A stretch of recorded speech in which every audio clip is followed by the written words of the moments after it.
Потрогай змею, у тебя не получится. Ха-ха-ха, ребята. Для этого задания я специально отправился в Таиланд. Еле успел на последний вечерний рейс, потом с пляжа проводил свой самолет, сфоткался с Большим Буддой, увидел, как обезьяна ворует чипсы. Ну, крал чипсы у человека. Покормил тайских диких рыб, сам поел вкусную жареную рыбу и отправился прямо в джунгли на поиски змей. Я шагаю по Таиланду.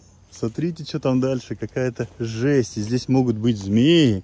Ну, я надеюсь, что вот, короче, куры бегают, что все-таки змеи сначала сидят кур, потом меня. Сначала я искал змей в джунглях, потом в водоемах. И, наконец-то, нашел змей. Здесь были мангровые змеи, древесные змеи, сиамские кобры и королева всех змей, королевская кобра. Сначала мне показали небольшое шоу, а потом повесили на меня питона. И я с легкостью выполнил твое задание. Поцелуй змею.